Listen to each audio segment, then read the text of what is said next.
Boa noite a todos. Estamos aqui aguardando a professora Lia Bertuol para começar a nossa live sobre o eu saudável no judiciário. A professora Lia, que é terapeuta IOPT, foi servidora do TRF4 em Porto Alegre durante 22 anos. Boa noite a todo mundo que está entrando. A Matra 12, Deise Barros, Carol. Estamos aguardando a professora Lia, que vai falar um pouquinho hoje sobre a teoria do IOPT, que é a teoria da identidade orientada para o trauma, que ela vem desenvolvendo já há alguns anos e acompanhando o professor Franz Ruppert, desde a Dinamarca, a Alemanha, e foi a pioneira na teoria IOPT no Brasil. Boa noite, Tati. Boa noite, pessoal, Carol. E a professora Renata, pessoal entrando aí, que bom ver vocês. A professora Lia Bertuol é a pioneira no IOPT no Brasil. Ela que trouxe a teoria, que trouxe a prática, ela já entrou. A professora Lia acaba de entrar. Vamos ver. Estamos aguardando ela entrar. Estou curiosa para saber como utilizar. A gente vai falar sobre isso, Deise. Oi, Olá, Lia. Boa boa noite. noite, tudo certo? Tudo certo. Hoje eu me enrolei aqui na live. Não estava conseguindo. Fazia tempo que eu não abri uma live, então não estava conseguindo abrir. E Tu sabe eu que eu estou de sempre tenho esse problema quando eu vou começar, eu nunca sei qual que é o lugar que eu tenho que entrar e fica meio confuso também. são muitos botões, né? Então, E muitas opções. Ô, Lia, primeiro eu queria lhe agradecer por estar aqui. É um grande prazer ter você com a gente aqui. Temos vários advogados aqui presentes já, juízes. é, Joana aí é a nossa jornalista entrando agora. E estamos curiosos, estão todos curiosos para saber o que é esse IOPT, né? Que bicho é esse? E que bicho é esse de nome tão feio, né? E nós vamos conversar com a professora Lia, ela é terapeuta IOPT, como eu comecei a falar no início, você foi servidora do TRF4 durante 22 anos, atua como isso. terapeuta, é precursora do IOPT no Brasil, vem das constelações estruturais, né, Lia? Exatamente, Eu não exatamente. sei, não sei se você passou por BERT primeiro, pela constelação familiar, Eu comecei, o primeiro curso que eu fiz foi em constelações familiares, mas já era um curso aberto aos outros movimentos também. Então, eu já uhum, comecei ali conhecendo o próprio processo dentro da constelação familiar, mas já também me apresentando para outros processos. E antes de mais nada, muito obrigada pelo convite. É uma satisfação enorme estar aqui contigo nessa noite, né, tão especial, com todas essas pessoas ansiosas para saber que bicho é esse. que bicho é esse? Muito interessante, eu adoro, né, despertar as novidades. Então, eu só vou terminar rapidinho a apresentação da professora Lia. Ela acaba de lançar a tradução do livro de Franz Ruppert, Meu Corpo, Meu Trauma, Meu Eu, que está aqui nas minhas mãos. Isso. Então, um trabalho muito legal, muito bonito. Eu estou lendo, Lia, estou adorando o livro. Ele é muito acessível e eu disse para as meninas que a gente comprou junto, né? Parece que ele está falando ao nosso ouvido, assim, É. né? De tão gostosa que é a leitura. Então, essa é a apresentação sumária da professora Lia. Tenho certeza que ela tem muita coisa a nos acrescentar. E quer dizer mais alguma coisinha da sua trajetória, Lia? Não, realmente assim, como eu passei pelo judiciário, trabalhei com equipes vários anos, né? Esse convite para olhar uma constelação familiar e me adaptar e ter essa curiosidade, eu acho que foi uma coisa bem natural, porque sempre trabalhei assim, liderando muitas pessoas, né, Alda? E aí eu acho que ela foi um convite perfeito, assim, na hora certa para começar a minha trajetória na IOPT. E a IOPT, o que aconteceu? Eu peguei um livro do professor Rupert, Simbiose e Autonomia nos Relacionamentos, que foi lançado em 2012, e achei interessantíssimo como ele fugia dos temas tradicionais da constelação, né? E aí, pesquisando na internet, eu percebi que em 2017 ele daria um seminário em Portugal durante 3 dias. E eu não tive a menor dúvida, me mandei para Lisboa, cheguei lá numa quinta, fiz o seminário, então, sexta, sábado e domingo, e eu voltei assim com a certeza absoluta de que eu queria seguir esse conhecimento, aprender tudo aquilo que ele estava ensinando ali. E foi um grande divisor de águas na minha vida esse momento, né? O livro, o seminário e o começo dos meus estudos com o professor Hu. Bacana. E assim, eu posso dizer que um dos grandes divisores foi conhecer o ELP com você também, né? Querida, Porque são fases que a gente vai passando e vai evoluindo, né? E parece que uma coisa, a gente vai descobrindo alguma coisa e vai ter necessidade de aprofundar, né? E de ir mais na gênese. E assim, também é um aprendizado muito legal para mim. E também foi um divisor de águas descobrir isso que as constelações familiares até então não tinham podido me proporcionar, né? Então, vamos começar. Porque se a gente ficar falando da nossa paixão aqui, o pessoal não vai entender, pode ser que não entenda mesmo. não é? O tema da nossa live é o eu saudável no judiciário, né? Então, para quem está tendo contato pela primeira vez com essa teoria, com essa abordagem, o que você quer dizer quando fala de eu saudável? Tem outros eus?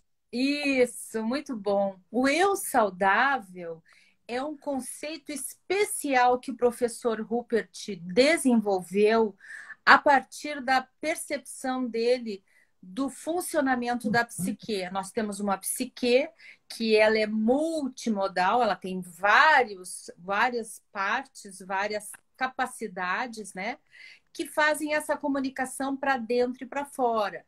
Então, eu olho um objeto e ele faz sentido para mim, e aí eu quero ele para mim, por exemplo. Ou eu olho esse objeto e ele não me diz nada e eu nem dou bola para ele. E a partir disso, ele percebeu que quando essa psique, que vamos considerar conceitualmente, ela é uma massa compacta, integrada, quando eu estou me sentindo bem, eu me sinto bem de corpo e alma, digamos assim, né? Eu me sinto bem com o meu corpo, com a minha sensação física, os meus olhos olham coisas agradáveis, tudo anda no mesmo sentido. Então, nós estamos numa situação de integralidade daquela psique. Bom, quando nós passamos por um estresse, nós teremos condições de enfrentar aquela situação, sim ou não.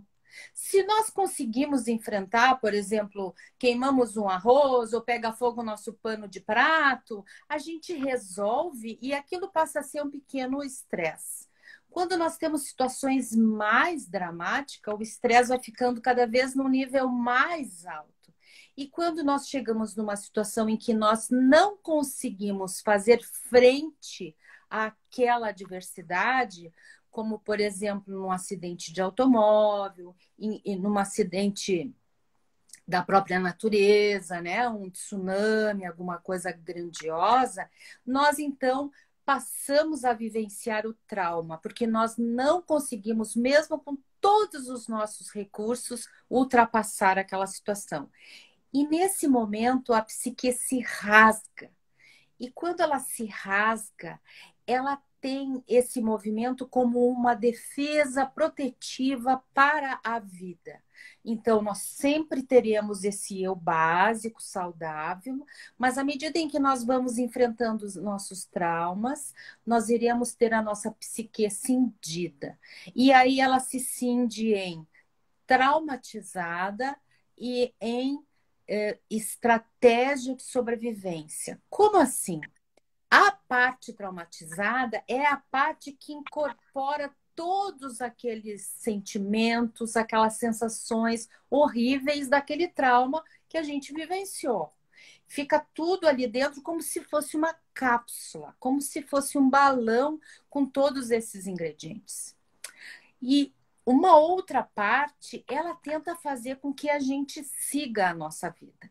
Então, ela faz com que a gente se esqueça desse trauma. Quantas vezes a gente vê as pessoas que não lembram de situações dramáticas que enfrentaram, simplesmente passou tudo. A gente vê que essas pessoas também podem usar uma estratégia de trabalhar bastante para não sentir nenhuma sensação diferente de mal-estar, ou porque não tem amigos, ou porque brigou com a família, né? E assim sucessivamente. Então, o eu saudável é essa parte que nós temos em todos nós, mesmo as pessoas mais traumatizadas, mesmo que a pessoa tenha um diagnóstico que ela precise ser internada no hospital, todos nós temos esse eu saudável. E esse eu saudável, o que que é? É uma parte nossa que ela é coerente, ela é tranquila, ela não se compromete com mais do que aquilo que ela pode oferecer. Ela é razoável nas avaliações, ela consegue ter tranquilidade para explicar, para dar uma palavra de estímulo para as outras pessoas, ela tem empatia para com os outros. Então, o eu saudável no judiciário é essa persona muito equilibrada que olha tudo ao seu redor com naturalidade. Nada lhe espanta, nada é extraordinário, as coisas acontecem de uma forma, até um certo ponto, normal. É mais ou menos isso, Alda. Uhum, certo. Então, o que você está dizendo é que nossa psique ela se cinde em três partes, não é isso? Ela inicia com uma parte, inicialmente, antes de qualquer trauma, ela é uma parte saudável, né? Quando vem o estresse que a gente não é capaz de segurar, ela se cinde em parte traumatizada e estratégia de sobrevivência. Então, ela acaba sendo um misto de três partes, né? E o que que a gente vê Isso. mais? O que que a gente vê mais atuando na nossa sociedade, Lia? É a parte traumatizada, a estratégia ou é a parte saudável? Me diz. A gente vê as várias partes, né, Alda? E como, assim, interessantíssima essa tua pergunta, porque no primeiro momento, como que a gente consegue enxergar essa tridimensionalidade da psique, né?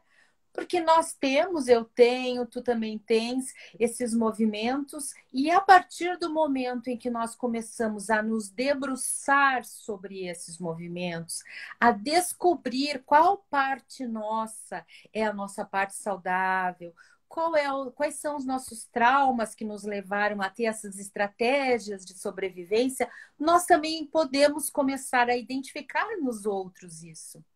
E na sociedade, o que que a gente percebe? Se nós fôssemos falar assim de uma forma muito global, né?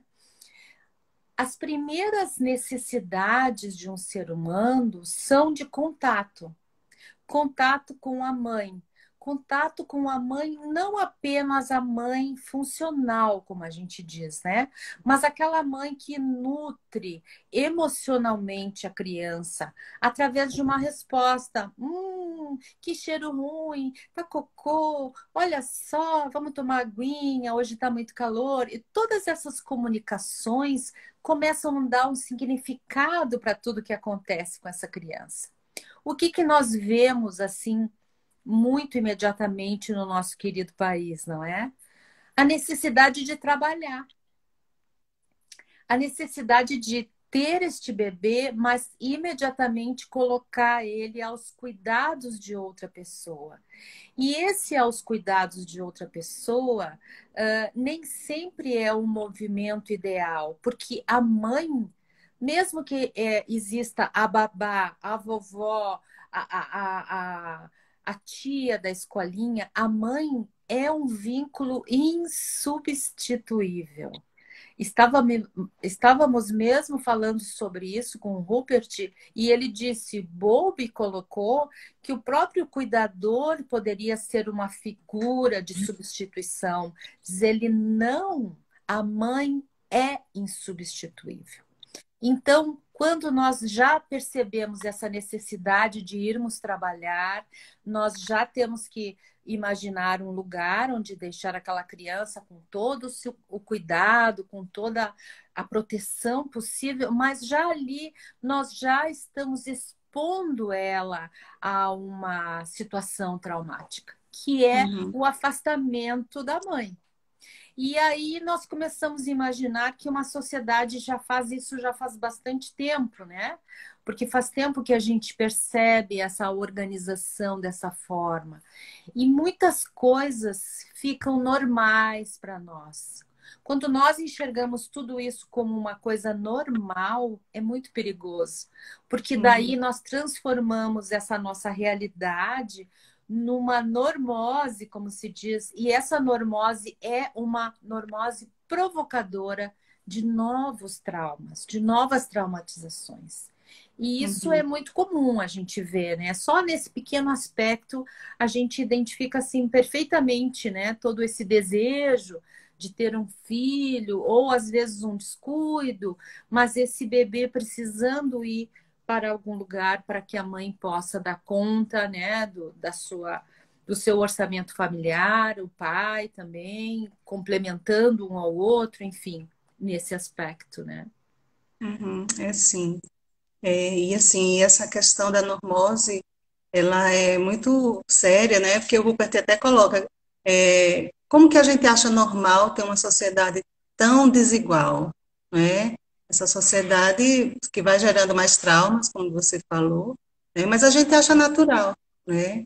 E isso, né, impede que a gente evolua de certa forma também, né, enquanto sociedade. Mas se eu falar de mim, por exemplo, eu acho que tem alguma coisa errada na minha vida, eu não consigo me relacionar, não consigo arrumar um companheiro, tem alguma coisa errada, vamos supor, né? O que é que me impede de buscar ajuda, né?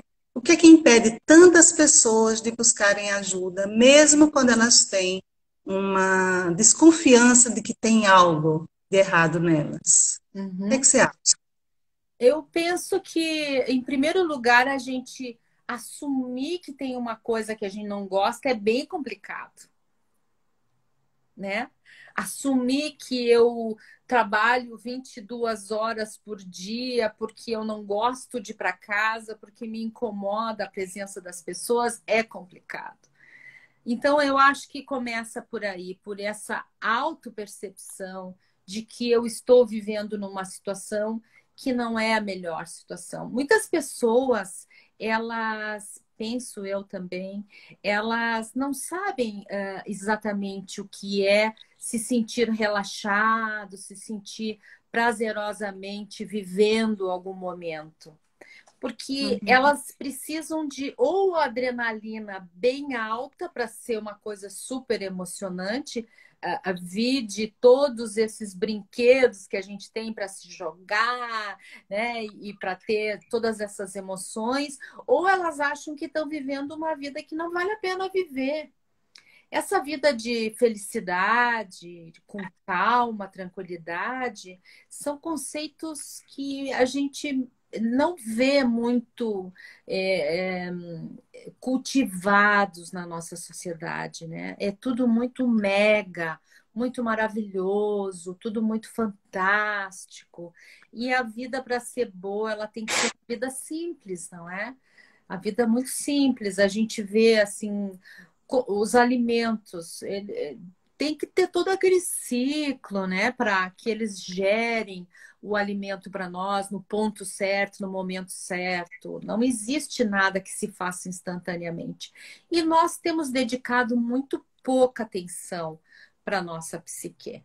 A nossa própria carreira no judiciário, por exemplo, ela não proporciona para nós nenhuma visão de nós mesmos, né?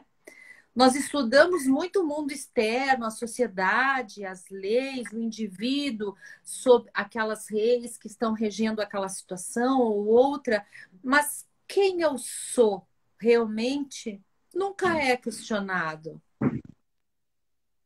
Então, Uhum. essa distância entre tudo aquilo que a gente vivencia e desenvolve para uma vida profissional e aquilo que realmente se passa dentro de nós são dois mundos muito diferentes, né? É. E quando você fala isso, eu lembro que quem eu sou é a pergunta mais difícil de se responder, não é? Porque nós estamos sempre identificados. E identificação e identidade são coisas diferentes, né? Como eu já aprendi com você e Isso. também já li no professor. Então, nós nos identificamos com o cargo, com a posição social. Né? Você diz, eu sou juíza, ou eu sou advogada, ou eu sou servidora. Isso é apenas uma identificação, não é a sua identidade. Quem é você de verdade é uma coisa muito mais profunda, não é? E eu estava lendo aqui no professor, que você traduziu, ele diz, logo nas primeiras páginas, ele diz assim, essa é uma pergunta que eu ainda não sei responder. E quando ele disse, Se ele não sabe responder que ele está trabalhando com isso há tantos anos, o que sobraria para nós, né? Só é, cogitações mesmo. pois é, depois disso, depois que eu li isso, eu fiquei tão tranquila. Mandei para um monte de amigas, assim, comentei com a Manu, disse, Uhum. Manu, olha, se ele não sabe quem ele é, eu estou livre. Então tá tudo certo, né? Mas assim, brincadeiras à parte, né? O importante é a gente viver bem, como você colocou, e viver bem significa viver de uma maneira simples, mas de uma maneira íntegra, não é? Em que você se sente completo, em que a pessoa se sente satisfeita, relaxada. E muitas vezes a gente está, você falou aí do trabalho, né? A gente está na compulsão de ser o mais produtivo, o que tem menos processo em pauta, assim, com atraso, o the best, the best, the best, né? E aí eu pergunto, assim, já pegando esse seu gancho, essas compulsões, elas são estratégias de sobrevivência, Lia? Sempre, sempre são estratégias de sobrevivência. Eu lembro que quando eu fiz o meu MBA e o meu trabalho foi sobre indicadores de desempenho, eu estava muito feliz que eu estava descobrindo uma fórmula da gente fazer uma avaliação, né? De quanto que a gente fazia os processos andarem, de quanto a gente perdia, identificava gargalos para a gente poder abrir, ampliar tudo isso. E aí depois, então, a justiça, o judiciário começou a se envolver mais com isso e criou vários tipos de fórmulas, né, para desenvolver as correções, inclusive, e o trabalho nesse judiciário. Mas a gente sempre precisa lembrar, eu acho, que atrás de cada processo existem pessoas.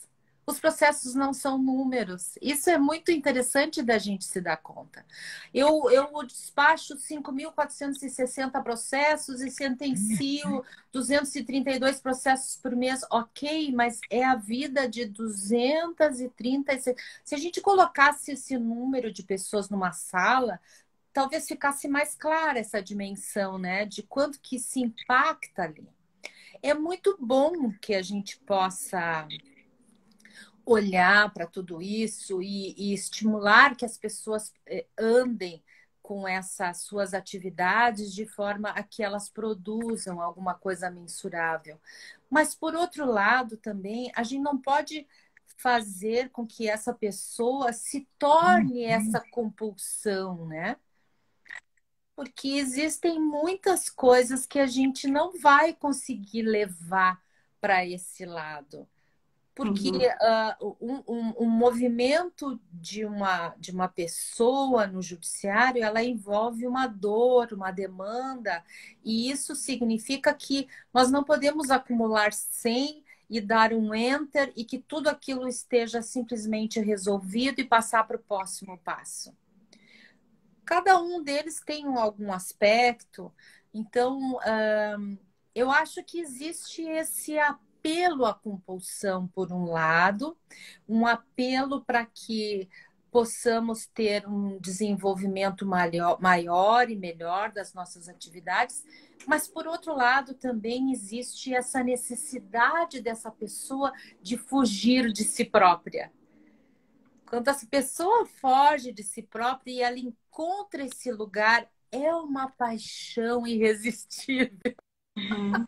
É a fome e a vontade de comer, não É é? a fome e a vontade de comer, porque daí eu te dou o estímulo, tu me responde com outro estímulo, e assim nós vamos naquela dança de sobreviver. Sobreviver, que significa levar o nosso corpo adiante, né, com alimento, respiração, etc., e desconsiderar toda essa parte de alegria de viver, de sentir-se bem, de se sentir acolhido, de valorizar nossas amizades e etc. Então, a compulsão ao trabalho é uma das, eu acho assim, na minha cabeça, né?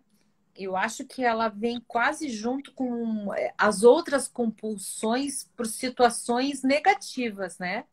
Ela não tem um gatilho diferente, é só que a gente faz uma coisa que é totalmente aceita pela sociedade, né? Trabalhar muito nunca foi feio, nunca foi, Uhum. nunca se rejeitou, nunca se repeliu, né? Mas agora a gente deve se questionar: é saudável a gente só querer trabalhar, trabalhar, trabalhar, trabalhar? É. E assim, por outro lado, desses 260 e poucos processos julgados em um mês, né, eu penso, quantas dessas partes saíram satisfeitas e acharam que no seu caso houve justiça, não é? Porque o que é mensurado são apenas os números, né? A gente não tem uma pesquisa sobre o grau de satisfação das partes no judiciário, com as decisões, com as audiências. Ainda não tem esse controle de qualidade. Então, eu posso fazer 50 audiências por dia, não é? E o colega e fazer de qualquer jeito, não é verdade? E o colega faz 20 ou 15 e faz muito bem, e olha no olho, e compreende, conversa, e as partes saem satisfeitas. O meu prazo está um pouquinho mais alongado, mas quando ela chegar, ela vai ser olhada no olho, ela Uhum. vai ser recebida com como é que o senhor está? Está trabalhando? Né? Já arrumou outro emprego? Como é que vai? Está tudo bem com a sua família? Alguém adoeceu? Então, assim, e não você entrar como se estivesse numa esteira fordista, não é? Matando o processo, sem saber, sem perceber ou sem valorizar aquele aspecto humano, sem se dar conta que do outro lado tem um ser humano, ou tem ao menos tem duas partes, não é? Que precisam ser respeitadas, que precisam ser vistas, né? Uhum. E aí eu só quero ser the best of the world, porque o meu tribunal valoriza, porque o CNJ valoriza, porque eu ganho medalha, não é? É. Apesar dessa política do CNJ produtivista, né? Por outro lado, nós temos nas escolas judiciais, eu não sei nas escolas estaduais, mas nas escolas judiciais do trabalho, né, nós temos um desenvolvimento de uma grade curricular agora voltada também para o desenvolvimento humano, né? Então, assim, nós estamos trabalhando lá com a juíza Roberta Carvalho, que estava na comissão de reestruturação da resolução 174 do TST, para ela incluir a visão sistêmica do conflito, né?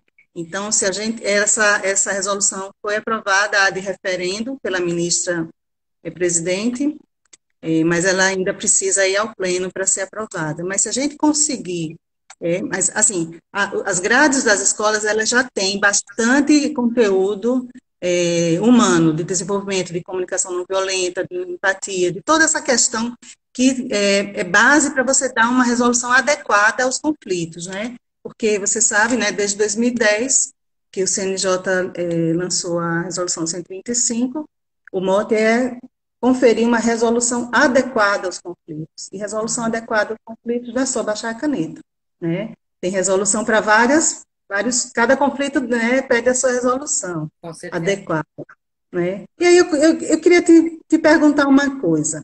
É possível resolver adequadamente um conflito, mediar adequadamente um conflito, se eu, mediadora, estou em conflito, Uhum.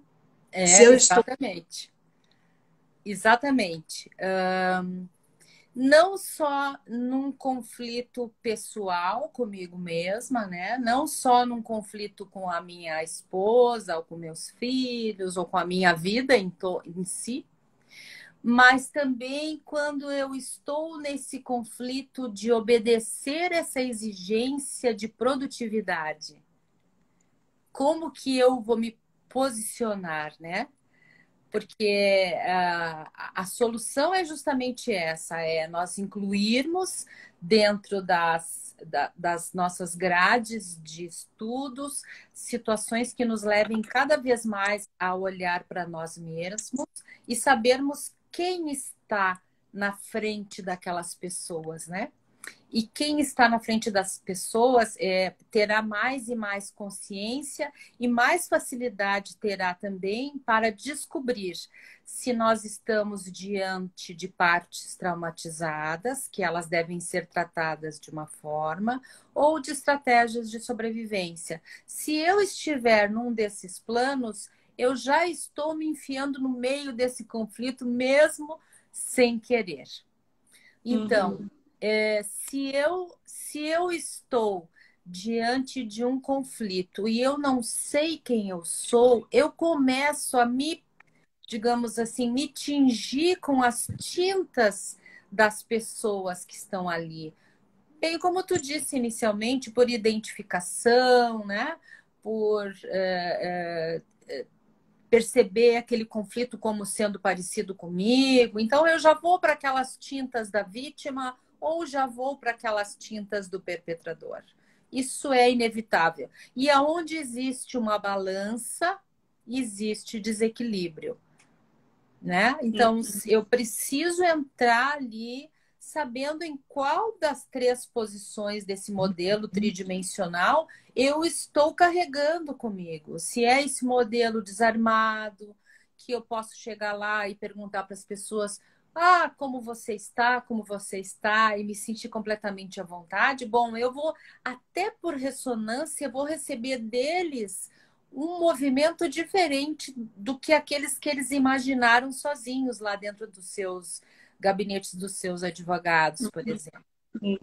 É, na noite anterior à audiência, né, que eu já vi muita gente que vai à justiça pela primeira vez, não dormir na noite anterior. Eu digo assim sempre, eu espero que essa, eu digo isso há muito tempo, antes mesmo de conhecer, eu digo isso assim, eu espero que essa experiência não tenha sido tão traumática para o senhor, né, ou para a senhora. Aí eles dizem, não, foi tenso, foi nervoso, não sei o quê, mas sempre dão uma descontraída lá. Quando eu percebo que é marinheiro de primeira viagem, né, que está ali apavorado por ter sido reclamado, isso acontece muito. E realmente as pessoas perdem uma noite de sono, porque estar diante de um juiz é uma incógnita, né?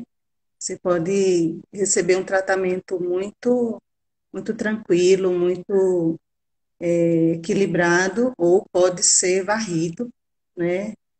Assim, E qual é a fantasia que essas pessoas têm dentro de si sobre uma autoridade, né? uhum, Elas já podem colocar essa autoridade, por mais equilibrada que ela seja, dentro delas, elas colocam dentro de uma autoridade conhecida.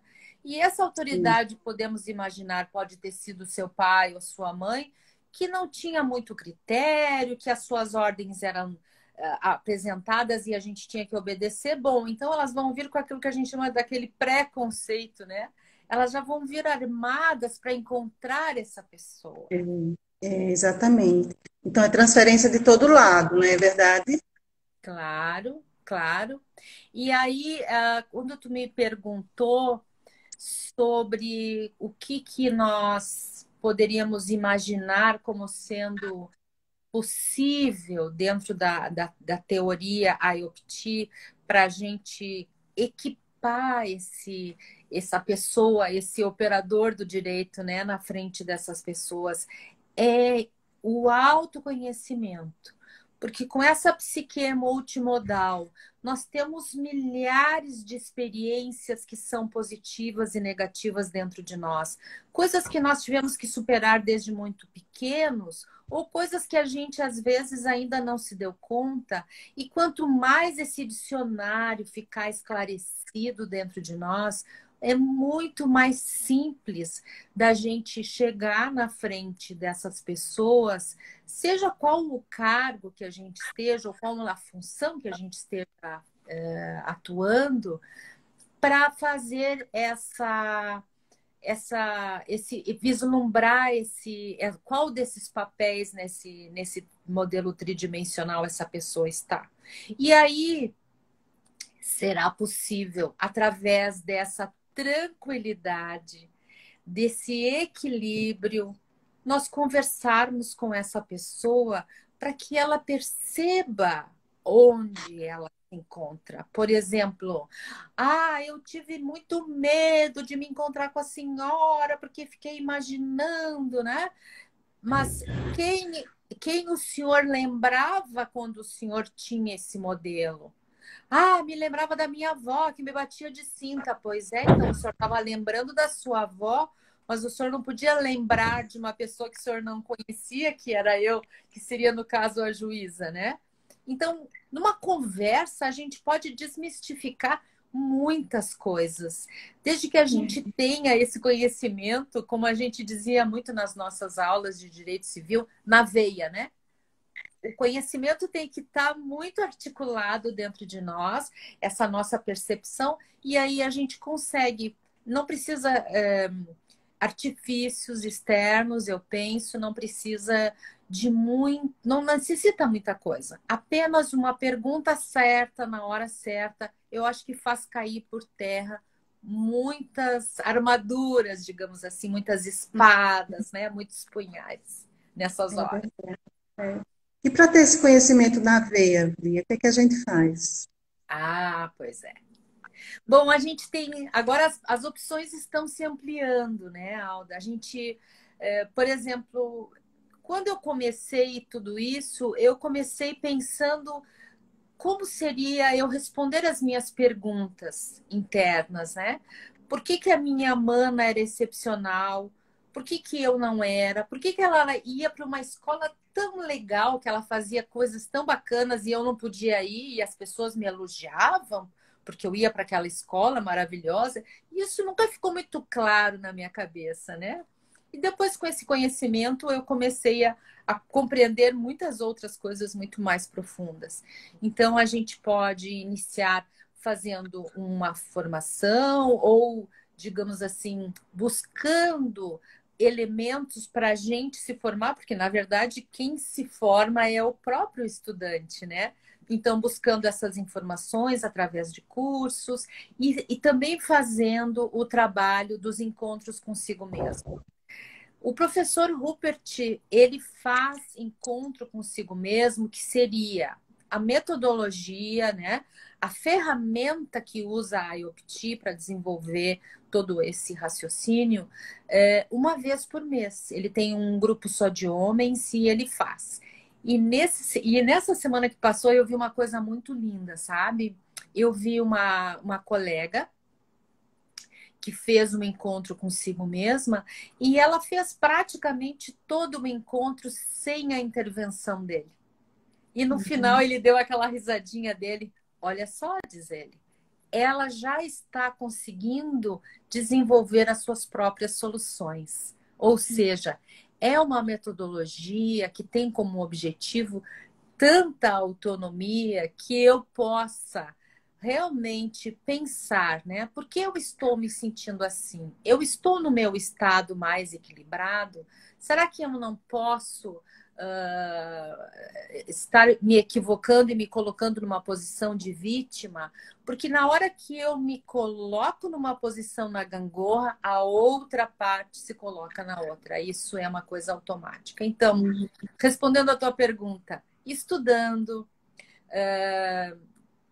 fazendo encontros consigo mesmo, se interessando nessas atividades por leituras, debates, olhando essas várias teorias que a gente vê por aí que desenvolvem esse autoconhecimento. É muito importante que a gente tenha esse leque, né, de opções, não seja apenas a IOPT a opção. A opção são todas as coisas possíveis. E, claro, tem pessoas com quem a gente possa fazer as trocas, né? Eu gosto muito de fazer trocas contigo, a gente não tem se encontrado muito, mas, assim, ter pessoas para a gente fazer trocas é muito rico. Agora eu vi aqui várias pessoas que estão sempre ali comigo, Leide, a Célia, a Eliana, que estamos sempre fazendo movimentos e olhando outros encontros e amadurecendo a nós próprios através disso. É, muito legal, né? Mas, Lia, eu sei que você está com um curso agora, eu mesma estou inscrita para continuar meu curso com você. Ainda tem vaga para iniciantes? De repente alguém se interessou, ficou curioso. O curso que a gente está fazendo agora, que vai começar, as aulas iniciam amanhã, já são cursos para pessoas que já têm essa base teórica, né? Inclusive, no teu curso, a gente já tinha passado por tudo isso, agora tu, de uma certa forma, vai revisar muitas coisas, né? Nós vamos falar sobre eu saudável, sobre esse eu traumatizado, sobre esse eu sobrevivente, dentro dos trabalhos, dentro dos encontros consigo mesmo. Como eles se apresentam na constelação? Como nós podemos identificar isso nas constelações? Quais são as falas que essas personagens apresentam? Que atitudes que se mostram ali? Depois disso, nós vamos trabalhar com os 3 traumas básicos, que é o trauma do amor, o trauma da identidade, da sexualidade, mas também iremos olhar como eles se apresentam nas constelações. Quando a gente vê que aquela pessoa se sente impotente, incapaz, aquela solidão, aquele vazio, que tipo de trauma que ela está apresentando? Ou uma pessoa que não tem certeza de si própria, por exemplo, eu vou fazer uma coisa, mas eu não tenho certeza se eu sou capaz de fazer. Então, essa dúvida sobre si mesmo foi através de uma necessidade de acreditar numa mentira, né? Quando eu acredito numa mentira, eu começo a me desvalorizar na minha sensação. Mas eu não estou me sentindo bem, não. Tu está ótima, tu está muito bem. Então eu tenho que dizer para mim mesma, não, eu me sinto mal, mas eu não posso dizer. E isso cria todo essa falta de sintonia, né? Então nós iremos trabalhar isso. E isso tudo é num curso que eu estou abrindo agora, mas infelizmente não é temas fundamentais. Os temas fundamentais nós vamos abrir dia 2, 13 e 4 de março, com uma semana totalmente gratuita de atividades em IOPT. E nesses 3 dias nós vai ter constelações, terão aulas, terão conversas para a pessoa perceber do que se trata. E aí, naturalmente, na sequência, iremos abrir as vagas para o curso fundamental. Ai, bacana. A nossa presidente da Amatra, a Geisa Carolina, ela está aqui, como Bertrand Carolina. Ela também é psicóloga, sabia? Então, É? então assim, nós já estamos com uma série de colegas interessados, né, em desenvolver o autoconhecimento, né? Tem colegas que já fizeram também curso de constelação familiar. Então, eu sinto, Lia, que a gente está expandindo, sabe? Muito. né? Muito. E assim, o juiz já não, primeiro, a gente já não se satisfaz mais em aplicar a lei puramente, né? A gente vê que tem alguma coisa errada, tem alguma coisa que não satisfaz completamente. Então, tem Aham. muitas pessoas interessadas. E aí, pessoal, das pessoas que entraram aqui, estão com a gente, quem tiver interesse, segue lá o Instagram da professora Lia Bertuol, é Lia Bertuol, o Instagram dela, né? E olha a Isso. Zélia aparecendo aqui. E aí fica ligado lá quando tiver algum lançamento de temas fundamentais, né? Para de repente ter essa experiência, Isso. né? Porque Aham. esse ampliar de visão. Fala, pode falar, Eu queria Lia. te fazer.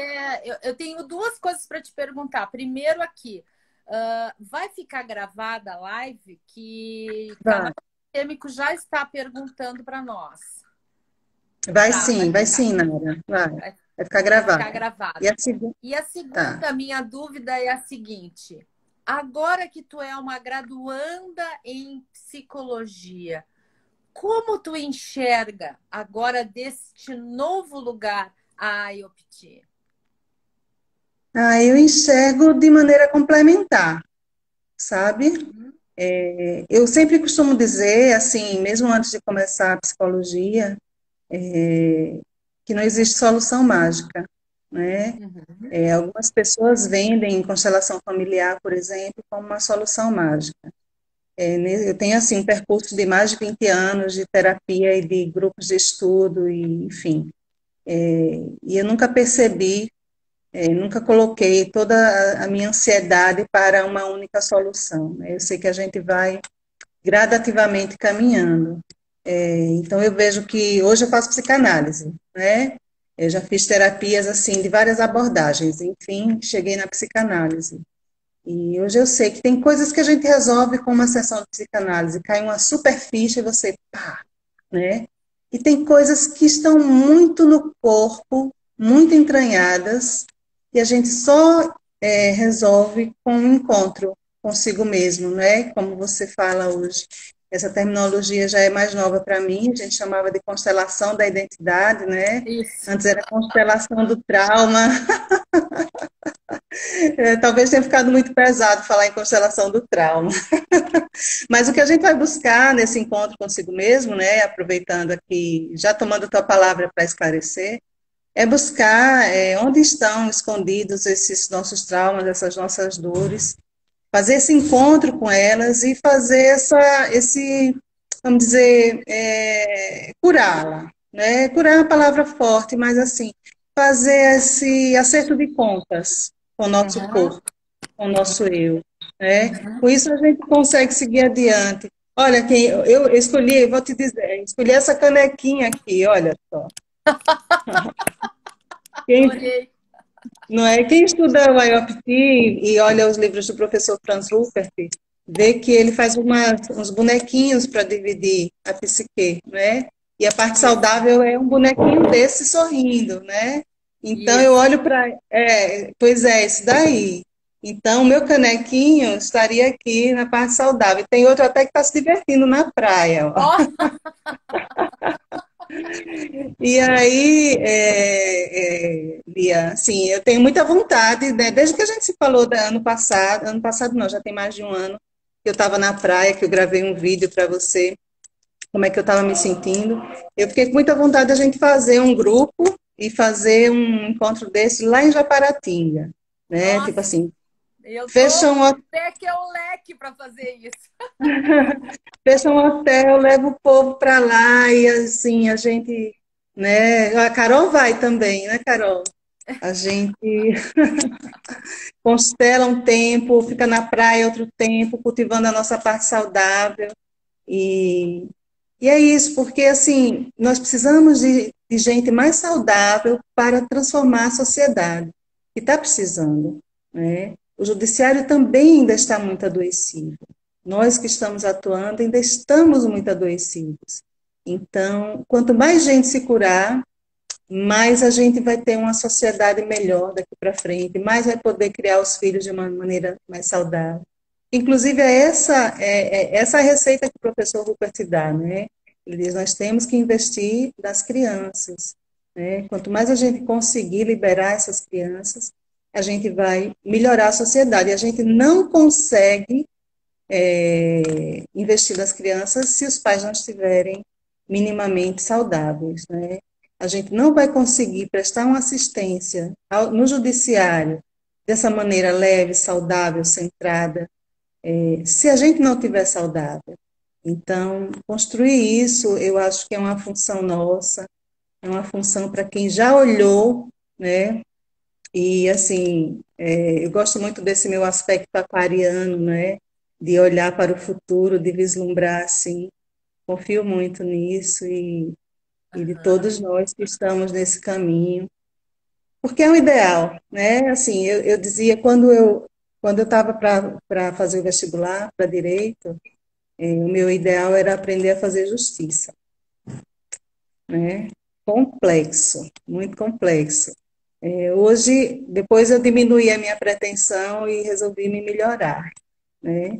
E no momento que eu resolvi me melhorar como ser humano, eu percebi que eu passei a desempenhar um papel mais justo no meu trabalho, né? Eu passei a fazer mais justiça, né? Então, assim, parte da gente, né? Não parte do sistema, não parte do outro, Que não é o outro. lindo isso, Alda, que lindo isso, porque é uma visão assim de evolução simples, né? De um amadurecimento, enfrentando a realidade, esse amadurecimento. E aí eu fico uma pergunta para mim, sabe? Por que tudo é tão judicializado? Essa é a minha pergunta. Será que nós não teríamos como ter uma sociedade que conseguisse trocar ideias e, nesse trocar de ideias, acertar as suas diferenças? Porque trocar ideias, termos posições diferentes, nem sempre é um conflito. Às vezes é uma maneira da gente evoluir, né? Tu pensa de um jeito, eu penso de outro, a gente debate, a gente discute e a gente vai costurando coisas novas para as outras pessoas que também pensam de forma diferente. Mas por que nós precisamos ir procurar o pai ou a mãe que tem a espada para nos dizer tu estava certo, tu estava. Muito disso ainda fica na minha cabeça, sabe? Mas eu acho que a gente tem evoluído, viu, Lia? Já, Claro. já há outros métodos de resolução que perpassam o judiciário, estão ali na borda, mas em que as partes já têm esses mediadores que facilitam esse trabalho, que é tão importante, de empoderamento, né? A própria conciliação tem hoje o princípio do empoderamento como um norte, né? Então isso é muito interessante. Isso, assim, para mim, que sou formada em Direito do Trabalho, e sempre coloquei o princípio da proteção no topo dos princípios, e aí, muitas vezes eu olho e digo, não, eu não preciso tutelar esse trabalhador, porque eu sei que ele sabe o que está fazendo, né? Ele está renunciando a esse crédito X, mas ele tem plena consciência, então eu não vou precisar ser a mãe dele, né? Eu não vou Uhum. precisar dele, não faz porque eu não quero, não faz porque eu não homologo, né?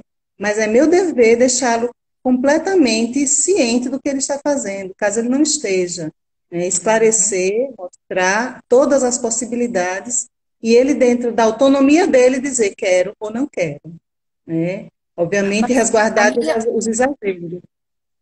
uhum. Pode A falar. minha dúvida é por que ainda, tu não acha que ainda existe um movimento muito intenso de chegada dos conflitos? Tu não acha que poderia diminuir esse número de conflitos? Essa é a minha dúvida. Em vez de tu receber 500 processos por mês, será que tu não poderia receber 150 e representar realmente aquilo que as pessoas não conseguiram? Essa é a minha dúvida. Eu acho que teria, Lia, mas a sociedade teria que ser mais honesta, sabe? As pessoas É, teriam que não, cumprir mais as suas teríamos que obrigações. nós teríamos que estar num outro cenário, né? Mas o que eu É. vejo é isso, é essa demanda que nem sempre é uma demanda que realmente, porque existem situações em que é ótimo eu ter uma terceira pessoa para trocar, né? É excelente, mas eu vejo que outras tantas talvez não fosse, mas essa tua ponderação talvez seja um dos pontos basilares. E aí a gente volta para a questão: por que não se cumpre com honestidade? Porque a gente está na balança, né? Ou a Uhum. vítima ou o perpetrador, ou a vítima ou o perpetrador. Exatamente, exatamente. E esse é um círculo que não tem fim, né?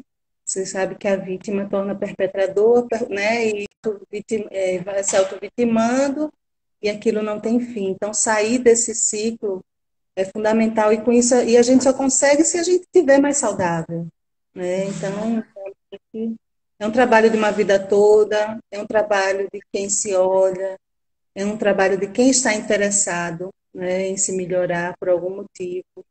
É um trabalho para quem olha para si e pensa, "Isso tem alguma coisa errada comigo, né? E dá aquela mexida assim e vai, né? E vai. Eu quero saber, eu quero ver.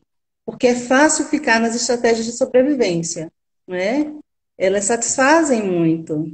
Você come muito, você viaja muito, você trabalha muito, você faz muito sexo, você lê muito, né? Você estuda muito, você é the best of the world. E aí E eu não, nunca, eu nunca sou aquela pessoa que levou uma surra do meu pai, né? é, Nunca é, sou essa pessoa. Essa que é a grande questão, né? Eu sou tão humana quanto o meu vizinho ali.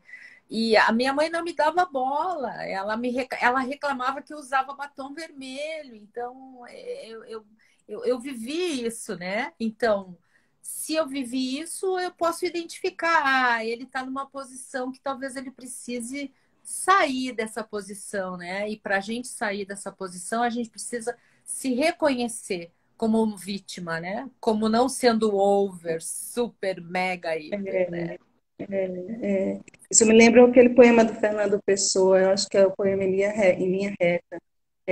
Ele diz, não é tabacaria, sei lá, agora estou confusa. Nunca vi ninguém que tenha levado porrada. Todos os meus conhecidos são campeões em tudo, né? E ele Aham. vai falando mais ou menos assim. E eu tantas vezes falho, tantas vezes relo, tantas vezes viu, tantas vezes inescrupulosamente parasita, né? Aí, nossa, aí é fantástico. É isso, são todos príncipes, meus irmãos, né? Então, é isso. As pessoas se veem muitas vezes nessa posição para. Que também não aguentam a dor, né, Lia? Ou melhor, acham que não aguentam a dor. Né? Sim, com certeza. E é muito Mas a gente interessante nesse aguenta. trabalho, né? A gente fazer essa ressalva que eu desconheço um trabalho tão autocuidadoso, tão autoprotetivo, tão autorregulado quanto esse trabalho do encontro consigo mesmo. Porque no momento em que eu declaro a minha frase de intenção, por exemplo, eu quero parar de roer as minhas unhas, eu delimito qual é o espaço que eu vou trabalhar, o quanto profundamente eu irei olhar para isso, e isso é muito confortável, porque fica tudo conforme a minha mão, o meu poder, a minha capacidade. Isso é maravilhoso. Isso é uma coisa muito importante. Realmente, porque todo cuidado de não retraumatizar, né? Ou de não criar um outro trauma em cima daquilo. É muito Uhum. lindo. Gente, eu vou precisar da ajuda dos universitários que estão por aí, porque eu estou completamente perdida no tempo. Eu não sei que horas são. Alguém. Ó, eu não estou controlando o tempo. Eu acho que a gente poderia conversar aqui a noite toda. Muito, E eu não muitas e sei, muitas horas. Uhum. sei como é que está a hora. Alguém poderia me ajudar a colocar o horário agora? Aí São 21 horas e 8 minutos. tá. Acho que nós temos alguns minutinhos para fechar Minutinhos para uma hora. terminar. Tá. Então, eu vou fazer uma última pergunta, Lia.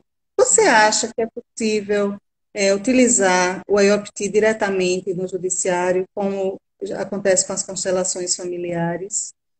Ou Eu seria penso uma que sim. ferramenta? Você pensa que sim? Como seria isso? Eu penso que sim. Isso seria, como eu falei um pouco antes, através de perguntas e respostas. Eu acho que uma boa posição de um terceiro completamente saudável, completamente disponível para olhar para os outros, é capaz de fazer perguntas que se desarmem as vítimas e se desarmem os perpetradores, para que a gente possa estar os três na mesma condição, com as dificuldades, com as suas demandas judiciais, mas os três nas mesmas condições. Três pessoas saudáveis que estão ali para resolver essa dificuldade que eles não sabem resolver entre si. Acho que sim, acho que seria muito viável. Precisaria que os operadores estivessem muito apropriados de si próprio, né? E da metodologia desse sistema tridimensional das partes. Acho que seria muito viável, sim, na minha ideia, na minha concepção. Sim, uma pergunta desmontar a defesa do outro, né? E chegar a um olhar mais saudável, uma atuação mais saudável. Vamos treinando, né? Eu quero aprender a fazer isso sob o aspecto do IoT, né? Quero aprender. Estou lá. Gente, é muito bom conversar com a Lia. Eu agradeço mais uma vez a disponibilidade dela de estar aqui. Agradeço a todos vocês que entraram, com quem eu não pude falar. Vi todos que entraram por aqui. Estou muito feliz com a presença de vocês. É sempre muito legal estar entre amigos, conhecidos e pessoas que querem melhorar, né? Querem ir adiante. Espero que vocês curtam aí a página da Lia, acompanhem. Ela sempre traz muitas lives, muitos, e faz assim pedacinhos de gravações das lives dela. Então, assim, esclarece muita coisa para quem tem curiosidade. Quem tiver vontade de fazer esse encontro, de passar por essa experiência, eu acho que ela anuncia também, eventualmente, algum encontro aberto, né, Lia? Uhum, sim, se nós tivermos um workshop com constelações, digamos assim, né, que é o encontro consigo mesmo, eu estou escrevendo aqui até o meu site.com.br. Nós estaremos anunciando com certeza. Pronto, ficou ali.